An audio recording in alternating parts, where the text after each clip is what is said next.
सबसे ज़्यादा जो अल्लामा साहब की चहेती औलाद थी वो उनकी बेटी थी, मेरी फुप्पो। और बहुत ज़्यादा मेरी फुप्पो का वो केयर करते थे।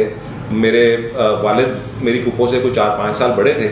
मेरे वालिद से वो नाराज़ नहीं होते थे, बहुत कम गुस्से या नाराज़ होते थे। और गुस्से या नाराज़ होते थे तो तभी होते थे जब मेरे वालिद मेरी फुप्पो से लड़ते थे। और अगर ये बच्चे होते हैं सारे बहन भाई, तो जब बच्चों ने कोई चीज़ अपने वालिद से मनवानी होती है तो वो हमेशा मेरी फुप्पो के ज़रिए मनवाई जाती थी। मेरे वालिद और फुप्पो आपस में फैसला करते थे कि हमने ये चीज़ लेनी है, तो अल्लामा साहब को जाके फुप्पो कहते थे, तो अल्लामा साहब 1 मिनट में राज़ी हो जाते थे। और अल्लामा साहब की यही हमेशा कोशिश रही है कि बेहतरीन तालीमी इदारों में मेरी फुप्पो की तालीम हो। अल्लामा साहब तो ये भी चाहते थे कि मेरी फुप्पो जो है वो बैरून मुल्क तालीम हासिल करें। पर अल्लामा साहब जब फौत हुए हैं तो मेरी फुप्पो 8 साल या 9 साल की थी।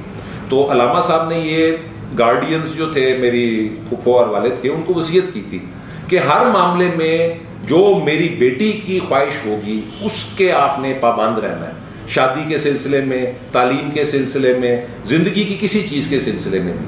तो जब मेरे वालिद बैरून मुल्क तालीम हासिल करने के लिए गए तो जो गार्डियंस थे उन्होंने फुप्पो से पूछा कि आप भी तब, मेरे वालिद ने भी उनको कहा कि जी मेरे साथ आ जाओ, इकट्ठे वहाँ पे पढ़ेंगे रहेंगे ये वो। तो मेरी फुप्पो ने उससे माजरत कर ली। उन्होंने कहा कि मैं ईस्टर्न वैल्यूज़ के तहत शादी करके अपना घर बसाना चाहती हूँ।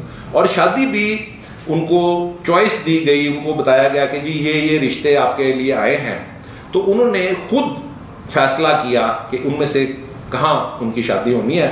और अल्लाह के फजल से बहुत खुश व खुर्रम और कामयाब ज़िंदगी उनके शोहर मियाँ सलाहुद्दीन थे, यहाँ के लाहौर के एक मशहूर फैमिली से, कश्मीरी फैमिली से उनका ताल्लुक़ था।